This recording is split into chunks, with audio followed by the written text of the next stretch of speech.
Number 2, a room contains air at 20 degrees Celsius and 98 kPa at a relative humidity of 85%. Determine partial pressure of dry air, specific humidity of the air, specific enthalpy per unit mass of dry air. So, ang nakuha po natin mga values is 20 degrees Celsius na temp, then PB equals 98 kPa, then RH equals to 85%. So sa A, ang kinukuha po is partial pressure of dry air, so PA. So si PA, pwede po natin kunin sa formula ni PB equals PA plus PV. Dahil si PB naman po is given, then si PA yung hinahanap, then PV na lang ang kulang. So meron po tayong formula na RH equals PV over PSAT. So doon po pwede natin kunin si PV. I-derive lang po natin, then pwede natin siyang kunin. So ang maging formula po natin is PV equals PSAT times RH. So sa PSAT, pwede po natin kunin sa steam table. Doon po natin makukuha ang value niya. So ilalocate lang po natin si 20 degrees Celsius. Yun sa PSAT naman po na 2.3392. So yun po ang makukuha nating values na PSAT. Then ita-times lang po natin sa RH na 85%. Then input lang po natin sa calculator.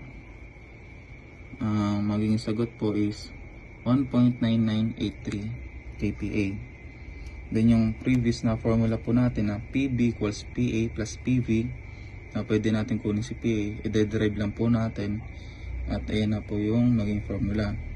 Then isa-substitute lang po natin mga nakuha nating values, tapos input lang din po natin sa calculator. 98 minus 0.9. So ang makuha po natin sagot is 96.0117 kPa. So sa B naman po, ang hinahanap is specific humidity of air. So meron po tayong formula na SH equals 0.622 times to PV over PB minus PV. So yung nabanggit po na dalawang PV and PB is meron na po tayong nakuha kaninang mga value. Isa-substitute lang po natin and input po sa calculator.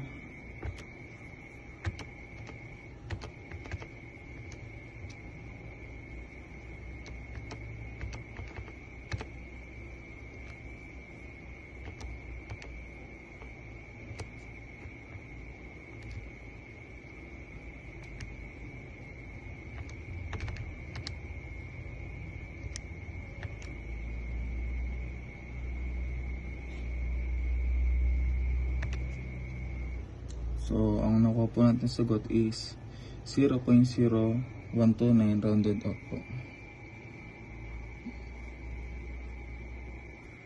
So, sa C naman po, ang hinahanap is specific enthalpy per unit mass of dry air. So, ang formula niya ay HA plus SH times HV.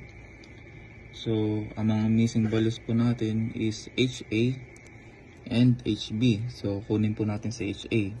Meron po siyang formula na CP times TD. CP po natin is constant po siya na 1.0062 kilojoules kilogram. Then, times po sa 20 degrees Celsius na given po sa ating question. Then, ita-times lang po doon. So, input po natin sa calculator. Ito po yung makukuha nating sagot.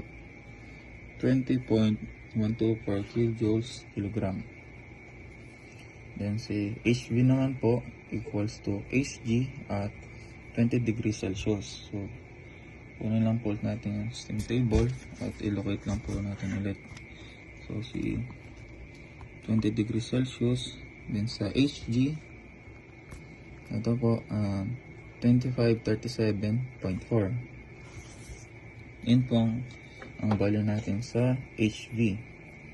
Then, kanina po sa formula natin, isa-substitute lang po natin mga nakuha nating values. Then, input po natin sa 5Q.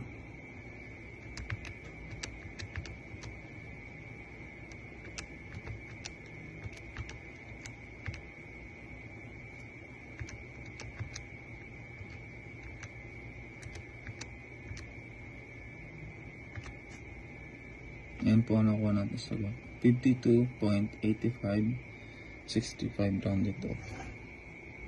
Ayan po ang ating magiging specific enthalpy per unit mass of dry air.